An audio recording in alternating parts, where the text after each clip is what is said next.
Imagine qu'il existe un énorme ballon caché à l'intérieur de la Terre. Il flotte dans un océan de métal en fusion. Ce ballon tourne aussi autour de son axe, mais il se déplace plus vite que le reste de notre planète.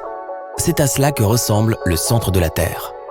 Cette boule de métal solide est le noyau interne, mètre d'épaisseur. C'est plus ou moins la distance entre New York et Chicago, et le tout est composé de fer chaud et de nickel. Le noyau externe est un océan en fusion. Pour l'atteindre, tu dois creuser un tunnel à travers la Terre qui mesure environ 6000 km de long. Mais c'est difficile d'accès car c'est le point le plus chaud de la planète. La température du centre de la Terre atteint les 6000 degrés Celsius. C'est plus que la température à la surface du Soleil. Autre chose incroyable au sujet de cet endroit, la gravité au niveau de la croûte est 3 fois plus importante qu'à la surface de la Terre. Cela veut dire que si nous trouvions un moyen pour vivre près du noyau et que l'on y jetait une pierre, elle serait 3 fois plus lourde. Mais ce n'est pas si embêtant parce que tu verras que des choses bien pires se préparent. Les conditions de vie dans le noyau seraient l'exact opposé de la vie sur la Station spatiale internationale et ce serait bien plus difficile que de vivre à la surface. Il serait difficile pour toi de tenir ne serait-ce qu'une fourchette dans ta main, car elle serait particulièrement lourde. Manger ton repas serait un sacré défi. Tu transpirerais rien qu'en écrivant quelque chose sur un morceau de papier ou en tapant sur ton ordinateur. Mais si l'on s'habituait à ces conditions, on deviendrait bien plus fort. Les humains ont appris à utiliser la chaleur qui provient de l'intérieur de la Terre en tant que source d'énergie. Certaines entreprises se servent de cette énergie pour chauffer l'eau qui crée de la vapeur. Cette vapeur est utilisée pour activer les turbines qui produisent de l'électricité. Si le noyau se rafraîchissait et que la chaleur disparaissait, ce type d'électricité deviendrait très onéreux. Certaines parties de la Terre deviendraient très sombres et les gens utiliseraient à nouveau des bougies ou du feu pour se chauffer et s'éclairer la nuit. Et tu pourrais aussi dire au revoir à ta voiture électrique, car la charger te coûterait trop cher. Téléphone, ordinateur, internet, tout cela coûterait bien plus. Mais ce serait en fait le cadet de nos soucis. Attends un peu de voir ce qui t'attend. La rotation du noyau chaud crée le champ magnétique de la Terre. Ce champ nous protège plus ou moins du Soleil et de l'espace. Si ce champ disparaissait, les rayons du Soleil et autres rayons cosmiques passeraient à travers l'atmosphère. Les appareils électriques deviendraient sérieusement instables. Les micro-ondes, télévisions, bouilloires, feux de circulation et ordinateurs seraient endommagés. L'écran de ton ordinateur ou de ton téléphone s'éteindrait sans prévenir. Les vidéos ne se liraient pas. Et les batteries ne tiendraient pas une seconde. Les satellites cesseraient de fonctionner, ce qui veut dire qu'il n'y aurait aucun système de GPS fiable. Dis au revoir à la navigation avec ton téléphone, les équipements radio cesseraient aussi de fonctionner, donc tu ne pourrais pas passer d'appels ni envoyer de messages. Même aujourd'hui, quand le champ magnétique fonctionne normalement, les éruptions solaires peuvent créer des tempêtes magnétiques qui perturbent les appareils électroniques et qui affectent la santé des gens. Certains sont sensibles à ces tempêtes et peuvent avoir de méchantes migraines. Si le champ magnétique disparaissait complètement, chaque personne sur cette planète ainsi que tous les animaux auraient de grosses migraines. Les scientifiques devraient inventer des casques spécifiques qui protègent les gens de l'exposition aux tempêtes magnétiques. Si le noyau se rafraîchissait et que tu étais perdu dans la forêt, il serait très difficile de retrouver ton chemin, même avec un équipement simple. Sans le champ magnétique créé par le noyau actif, l'aiguille de ta boussole ne t'indiquerait plus le nord, le sud, l'est et l'ouest. Tu verrais les oiseaux devenir fous dans le ciel. Ils ne sauraient pas dans quelle direction voler pour l'hiver parce que le sud n'existerait plus. En fait, aucun animal ne serait capable de migrer. Dans le ciel, les appareils de localisation dans les avions cesseraient de fonctionner. Cela veut dire qu'il n'y aurait plus de voyage par les airs jusqu'à ce que l'on trouve une nouvelle méthode pour naviguer. Mais voyons le bon côté des choses. C'est ce que nous faisons ici. Tu n'aurais plus à aller au pôle Nord pour voir les aurores boréales. Elles apparaîtraient partout dans le ciel. Cela arrive parce que les particules chargées du Soleil rencontreraient les lignes magnétiques allant du nord au sud. Mais ces lignes disparaîtraient si le noyau de la Terre se refroidissait et les particules illumineraient le ciel partout dans le monde. Un noyau glacé veut aussi dire que les plaques tectoniques cesseront de bouger. Il n'y aura plus de séismes dans le monde, mais ce n'est pas une si bonne nouvelle. Le mouvement de ces plaques crée des failles à la surface de la Terre. Cela nous octroie d'importants minéraux. Sans mouvement, produire du fioul deviendra beaucoup plus difficile. Le prix du gaz pourrait augmenter. La plupart des gens devraient cesser de conduire leur voiture. Il y aura beaucoup plus de vélos et de chevaux sur la route, peut-être même des lamas. Les volcans n'entreraient plus en éruption. Si le noyau se refroidit, le magma aussi. Ceux qui vivent près de volcans actifs n'auraient plus à s'inquiéter. Mais il pourrait y avoir une ombre au tableau. Les volcans contiennent énormément de substances et de minéraux utiles. Le sol autour des volcans est très fertile, ce qui est très bon pour l'agriculture. Donc, plus de gens devraient manger de la nourriture artificielle. Il y aurait d'énormes problèmes d'approvisionnement en produits alimentaires. Seuls les riches pourraient se payer un sandwich classique à la tomate et au concombre. Mais le pire serait l'exposition aux rayons sur le long terme, qui serait un véritable problème pour notre santé. Plus de rayons, ça veut dire plus de risques de tomber malade. Les gens devraient créer une barrière spéciale pour se protéger des rayons solaires. Il serait hors de prix de recouvrir la planète avec cette technologie, donc nous créerions seulement des barrières pour chaque ville. Imagine un peu toutes les villes recouvertes d'un dôme. Dans ce monde radioactif, les déplacements entre les villes ne seraient possibles que dans les transports spécialement prévus à cet effet. Il faudrait porter des combinaisons de protection. Tu ne pourrais plus aller à la campagne. Ceux qui vivraient encore dans de petits villages et qui n'ont pas suffisamment de moyens seraient forcés de vivre sous terre pour se protéger. Les plantes et les animaux aussi auraient des problèmes. Les herbes, les fleurs et les arbres recevraient de grosses doses de radiation et ils ne pourraient plus entrer en floraison. Le bétail ne pourrait plus manger d'herbe ni de foin. Il y aurait donc très peu de lait, de fromage et de yaourt. Les plantes auraient du mal à produire de l'oxygène. Le champ magnétique nous protège, mais il protège aussi notre atmosphère. Un noyau gelé et sans champ magnétique veut dire que le vent solaire détruirait l'atmosphère en quelques centaines d'années. Les conditions de vie sur Terre changeraient drastiquement. L'humanité n'irait plus au-delà de ces dômes protecteurs avec leur atmosphère artificielle. À l'intérieur, nous aurions nos villes, mais aussi les reliquats de la nature, nos arbres, lacs, pâturages, prairies et fleurs. Tout ce qui se trouverait en dehors deviendrait un désert aride. C'est ce qui s'est produit sur Mars. La planète rouge n'a pas de mer, d'océan ni de lac. Certains scientifiques pensent qu'elle est complètement sèche car son champ magnétique a disparu. Sans protection, Mars a perdu la plupart de son atmosphère et le vent du soleil aurait balayé toute l'eau à sa surface. Mais bien sûr, ce n'est qu'une théorie parmi tant d'autres. Cela a eu lieu il y a des milliards d'années et personne ne sait exactement ce qu'il s'est passé. Mais pas de panique, notre planète ne deviendra pas une Mars bis de sitôt. Le noyau de la Terre refroidit très lentement. Il faudra bien encore 2 milliards d'années avant qu'il ne soit totalement froid. Ce qui est étrange, c'est que notre champ magnétique peut être instable même à ce jour. Dans l'hémisphère sud, il y a un endroit où le champ magnétique est faible. C'est ce qu'on appelle l'anomalie magnétique de l'Atlantique Sud. Les particules solaires chargées passent à travers cette zone, ce qui peut créer des problèmes pour les satellites en orbite. Il existe d'autres endroits de ce genre dans le monde, mais heureusement, ils ne nous causent pas de gros problèmes. Une bonne chose. La Terre a 3 couches principales. La première est un noyau en 2 parties, qui sont le noyau interne dense et chaud, et le noyau externe fondu. Vient ensuite le manteau. Et enfin, la 3e couche est la fine croûte, la surface qui supporte la vie telle que nous la connaissons.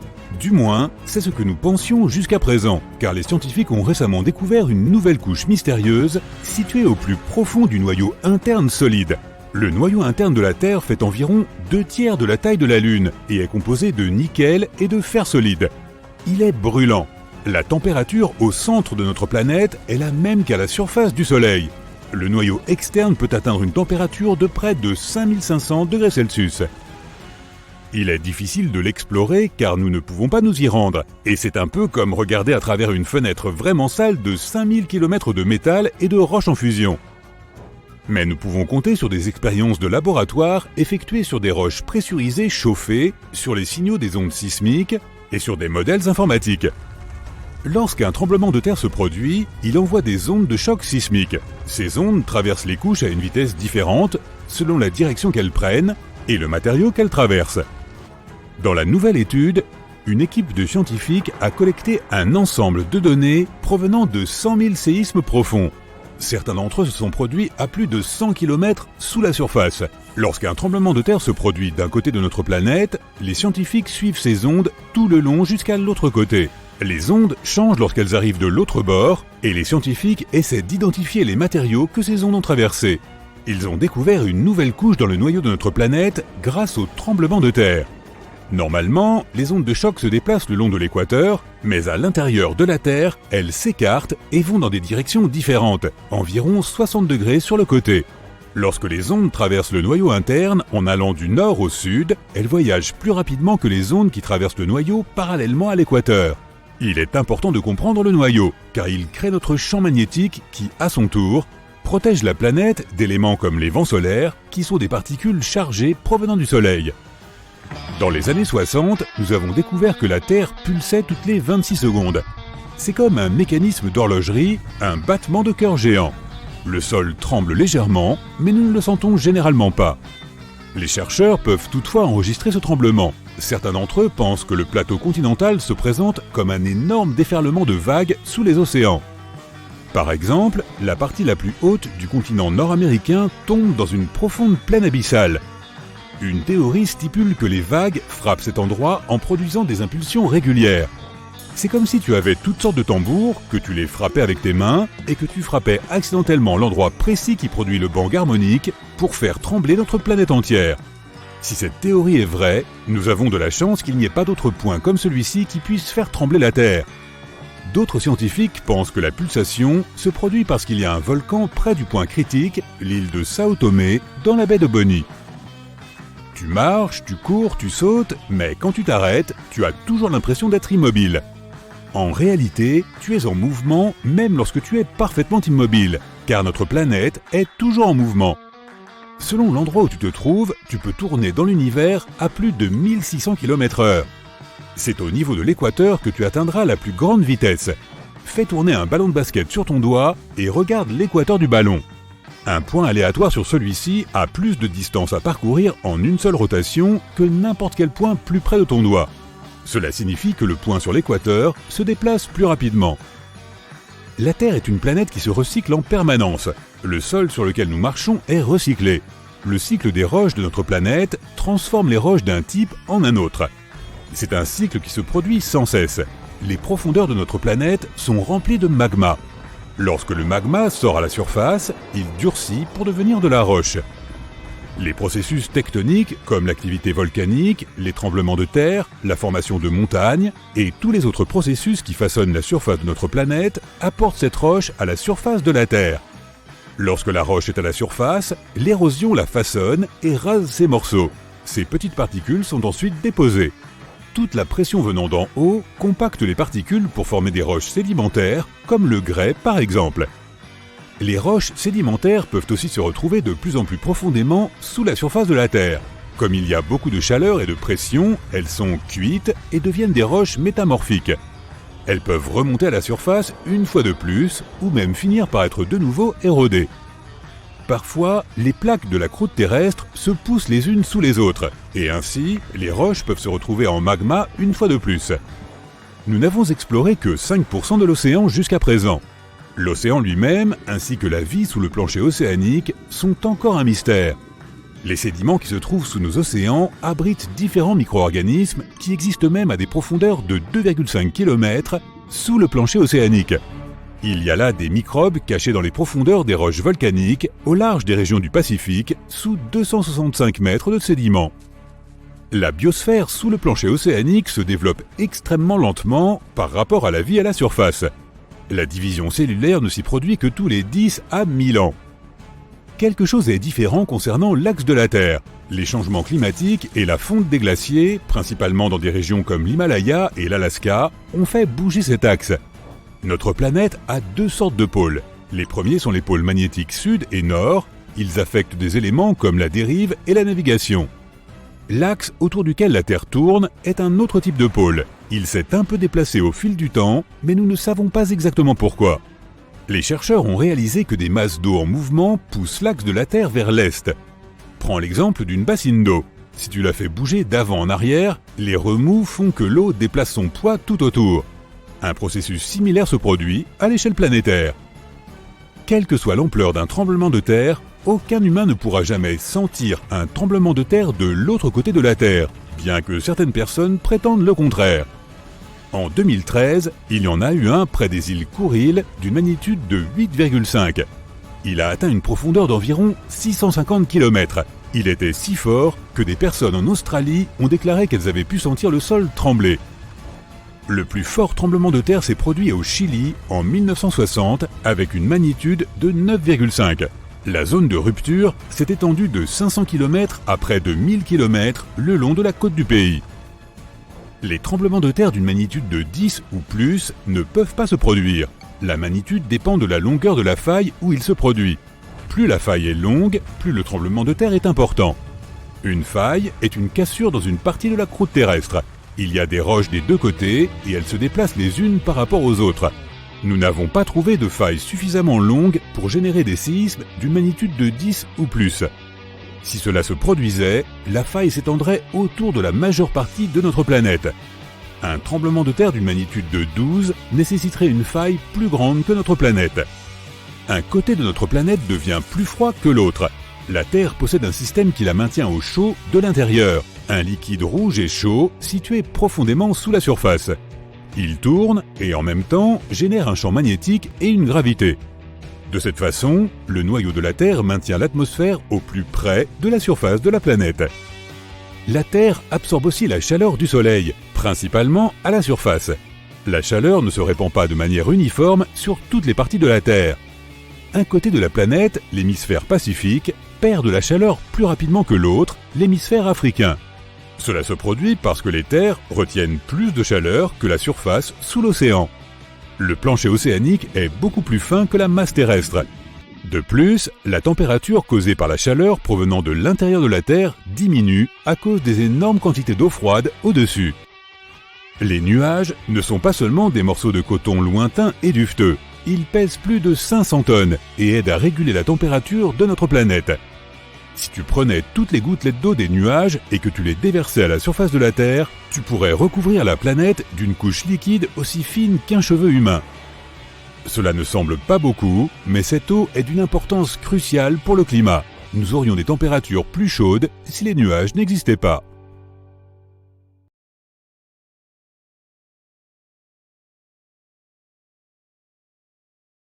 On a voyagé loin jusqu'au noyau de la Terre et dans l'espace. Mais si l'on pouvait combiner ces aventures et découvrir ce qui se cache dans les entrailles des autres planètes et lunes du système solaire. Avec l'aide de cette hyperforeuse interstellaire, nous pouvons y parvenir, du moins en partie. Les coordonnées sont entrées, tous les systèmes sont prêts, et notre première destination est... la Lune. Notre Lune en fait. Nous atterrissons sur sa surface grise et désolée sous un ciel noir. Pas de bleu ici car il y a très peu d'atmosphère pour disperser la lumière. La foreuse se met en marche et nous traversons d'abord la couche externe de la Lune, la croûte comme sur Terre. Comme nous sommes sur la face ensoleillée, l'épaisseur de cette couche n'est que de 70 km. Mais si nous nous posions sur la face cachée, elle serait plus de 2 fois plus épaisse. La Lune est un corps rocheux, sa croûte est donc en grande partie constituée de silicium, de fer, d'aluminium, de calcium, d'oxygène et de magnésium, avec des quantités beaucoup plus faibles d'autres éléments. Plus bas, on trouve le manteau, et c'est un voyage long et fastidieux. Cette couche a une épaisseur d'environ 1400 km. Elle se réchauffe au fur et à mesure que l'on s'enfonce, et on y trouve des minéraux composites, le pyroxène et l'olivine. Ils sont composés de fer, de silicium, d'oxygène et de magnésium, dans des proportions différentes. Puis, on traverse les couches dures, et on entre dans le noyau externe semi-fondu. Un autre voyage d'environ 150 km nous attend à travers ce marécage brûlant, et on plonge dans l'océan de fer du noyau liquide. Il fait près de 100 km d'épaisseur, et le métal en fusion menace de nous vaporiser à tout instant. Mais cette foreuse a été conçue pour supporter des assauts impitoyables. Et puis soudain, on s'arrête. Dans les parties les plus profondes de la Lune, il y a un noyau de fer solide qui a une épaisseur de 240 km. On pourrait forer à travers, mais ce ne sera pas nécessaire. Alors on y place juste le drapeau, puis on passe à la planète suivante sur notre liste de forage. Et il s'agit de Mercure. Il faisait déjà chaud à l'intérieur de la Lune, mais à la surface de la plus petite planète du système, ça l'est encore plus. C'est parce qu'elle est si proche du Soleil, bien sûr.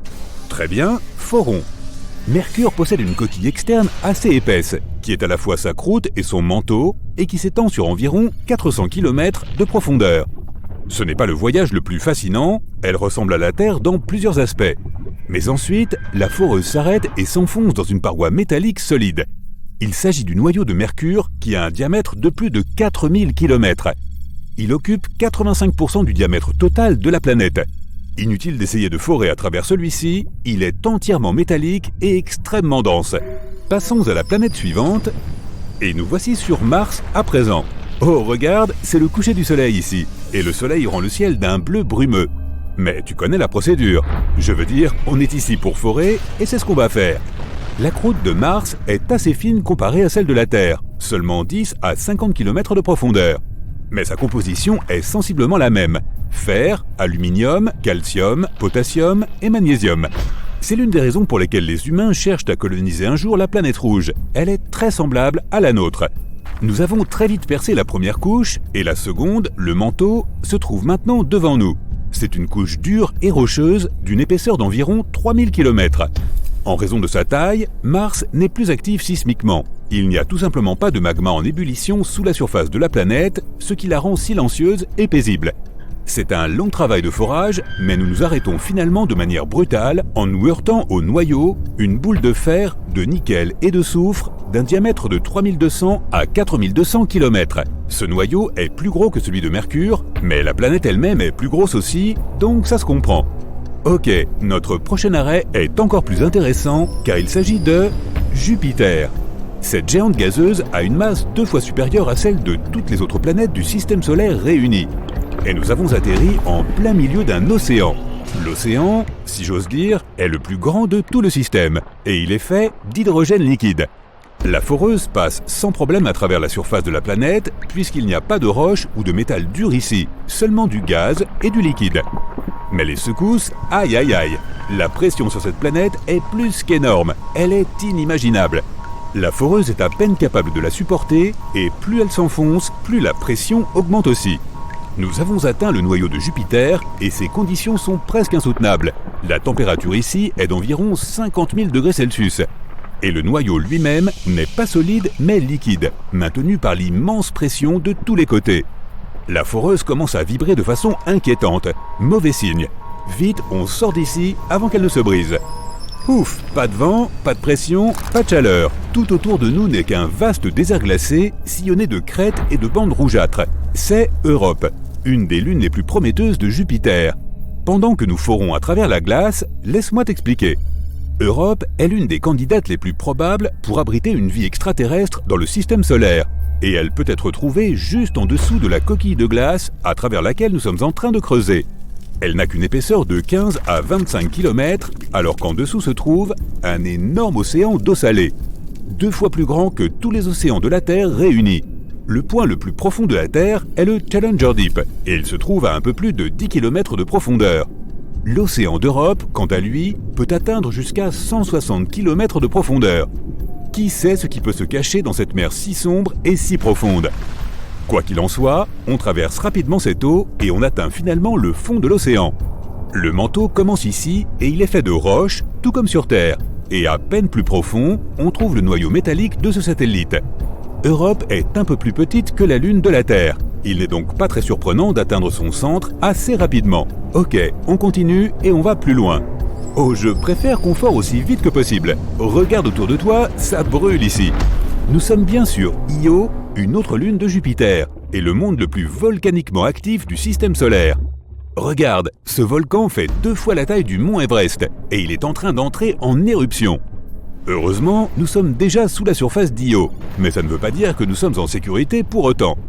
Tout est en fusion ici aussi, et principalement de couleur jaune et brunâtre à cause des énormes quantités de soufre. La puanteur doit être horrible. Bref, la caractéristique la plus particulière est que tout est toujours en mouvement sur Io, tant à l'intérieur qu'à l'extérieur. Jupiter et ses autres lunes génèrent d'énormes forces de marée, faisant gonfler la surface d'Io de plus de 100 mètres de haut en bas, comme les plus grands tsunamis sur Terre. Sauf qu'ici, ce n'est pas de l'eau, mais de la roche. Plus on s'enfonce, plus ça se calme, jusqu'à ce que l'on arrive au noyau de fer. C'est toujours chaud ici, mais au moins, il n'y a pas de tremblement et de gonflement comme au-dessus. Mettons un autre drapeau et allons au prochain point. Et ce serait bien Saturne, la 2e plus grande planète du système solaire et la plus connue pour ses anneaux spectaculaires. Pas la seule à en avoir d'ailleurs, mais nous y reviendrons. Maintenant, comme tu l'as sûrement remarqué, notre foreuse tombe simplement à travers l'hydrogène et l'hélium gazeux qui constituent la majeure partie de la surface et de l'atmosphère de la planète. Pas besoin de travailler ici, il suffit d'attendre et d'espérer que l'immense pression ne réduira pas notre foreuse en un tas de ferraille. Enfin, la pression est devenue si énorme qu'on se retrouve dans l'hydrogène liquide. Et là, on commence à plonger. Bientôt, on va atteindre le noyau solide de Saturne. Ah, nous y sommes. Il est fait de fer et de nickel et est en fait assez petit comparé au reste de la planète. Bien, une dernière destination nous attend, alors allons-y. Et nous voilà, Neptune. La foreuse déploie immédiatement des ancres car les vents sont ici extrêmement puissants. Ils atteignent des vitesses 5 fois supérieures à celles des ouragans les plus dévastateurs sur Terre. Neptune est recouverte d'une assez fine couche d'hydrogène et d'hélium, tout comme Saturne ou Jupiter. Mais en dessous, il y a bien plus que cela. Il fait chaud, il y a du vent et on se sent très seul ici, à la périphérie du système solaire. Alors, autant creuser. Sous les gaz, on trouve tout à coup une masse chaude et bouillonnante d'eau, de méthane et d'ammoniac. Ouf, ces substances sont chaudes même si Neptune est appelée une géante de glace. Ce nom vient de son noyau. Au plus profond, là où nous nous dirigeons rapidement en ce moment même, une petite boule de roche et de glace trône toute seule. Et malgré les températures ardentes du dessus, la glace en dessous reste toujours froide.